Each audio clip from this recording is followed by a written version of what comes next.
মাত্র 4.5 ঘন্টায় পাগলা মসজিদের 32 বস্তা দানবাক্স থেকে পাওয়া গেল 8,50,00,000 টাকা। এখনও গণনার কাজ চলমান।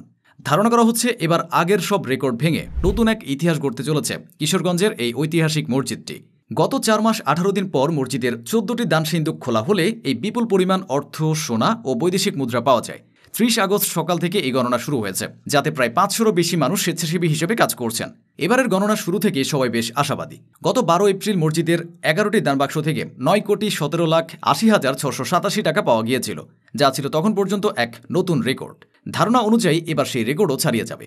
পাগলা মসজিদের বিপুল পরিমাণ দানের টাকা সবসময় আলোচনার কেন্দ্রবিন্দুতে থাকে। এই টাকা সরাসরি রূপালী ব্যাংক কিশোরগঞ্জ শাখায় জমা করা হয়, যাতে সঠিক ব্যবহার নিশ্চিত করা যায়। জেলা প্রশাসক ও পুলিশ সুপার সহ একাধিক সরকারি কর্মকর্তা এবং আইনশৃঙ্খলা বাহিনীর উপস্থিতিতে এ কার্যক্রম পরিচালিত হয়ে আসছে। এতে বিপুল পরিমাণ টাকা, সোনা ও বৈদেশিক মুদ্রা নিয়ে মানুষের আগ্রহের শেষ নেই। সবাই জানতে চায় কেন এ মসজিদে এত দান করা হয় এবং এই টাকা দিয়ে কী বা করা হয়। পাগলা মসজিদ শুধু একটি ধর্মীয় স্থান নয়, এটি একটি অপার বিশ্বাস আর ভালোবাসার জায়গা। মানুষ এখানে আসে মনের বাসনা পূরণের জন্য, রোগ থেকে মুক্তি পেতে, ভালো ফলাফল করতে অথবা সন্তান লাভের প্রত্যাশায়। বিশ্বাস করা হয় যদি কেউ খাঁটি মনে এখানে কিছু মানত করে তাহলে তার মনোবাসনা পূর্ণ হয়। আর এই বিশ্বাস থেকেই ধর্ম বর্ণ নির্বিশেষে সবাই পাগলা মসজিদে উদারভাবে দান করে।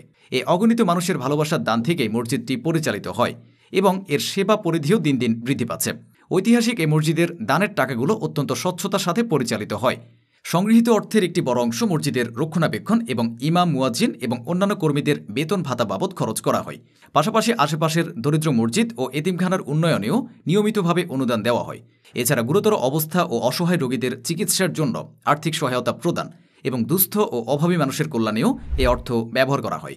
বর্তমানে মসজিদের দানের টাকায় 150 কোটি টাকার একটি বৃহৎ উন্নয়ন প্রকল্প হাতে নেওয়া হয়েছে। এর মাধ্যমে একটি অত্যাধুনিক 6তলা ইসলামিক কমপ্লেক্স নির্মাণ করা হবে, যা কেবল একটি দৃষ্টিনন্দন স্থাপনা হবে না, বরং আন্তর্জাতিক মানের সুযোগ সুবিধা নিশ্চিত করবে। নরসুন্দা নদীর শান্ত তীরে দাঁড়িয়ে আছে প্রায় 250 বছরের পুরনো এই পাগলা মসজিদ, যার নামকরণ ঘিরে রয়েছে নানা লোককথা।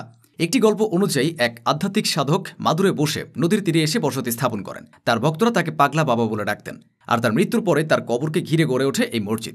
আরেকটি বিশ্বাস অনুসারে এই এলাকায় এক আধ্যাত্মিক ব্যক্তি ছিলেন, যিনি জিলকদর পাগলা নামে পরিচিত ছিলেন। তিনি এখানে নিয়মিত ইবাদত করতেন। তার নাম থেকেই মসজিদের এমন নামকরণ করা হয়েছে বলে অনেকের বিশ্বাস। অন্য একটি লোককথা প্রচলিত আছে নিঃসন্তান জমিদার বিবি আয়েশা দাঁত খানকে নিয়ে, যিনি পাগলা বিবি নামে পরিচিত ছিলেন। তিনি স্বপ্নে আদেশ পেয়েই নাকি এই মসজিদটি নির্মাণ করেছিলেন। বর্তমানে 3 একরেরও বেশি জমিতে দাঁড়িয়ে থাকা এই মসজিদটি তার স্থাপত্য শৈলীর জন্য বিশেষভাবে প্রশংসিত। এর ছাদে 3টি বিশাল গম্বুজ এবং 5 তলা সমান একটি উঁচু মিনার এর সৌন্দর্যকে বহুগুণে বাড়িয়ে তুলেছে। মসজিদের ভেতরে নারীদের জন্য আলাদা নামাজের ব্যবস্থা রয়েছে। দিনের আলোয় যেমন এর গঠনশৈলী মুগ্ধ করে, তেমনি রাতের রঙিন আলোর ঝলকানিতে এর রূপ আরও মোহনীয় হয়ে ওঠে। পাগলা মসজিদ তাই শুধু একটি ধর্মীয় স্থান নয়, এটি লোককথা, বিশ্বাস আর অসাধারণ স্থাপত্যের এক অনন্য মিশ্রণ।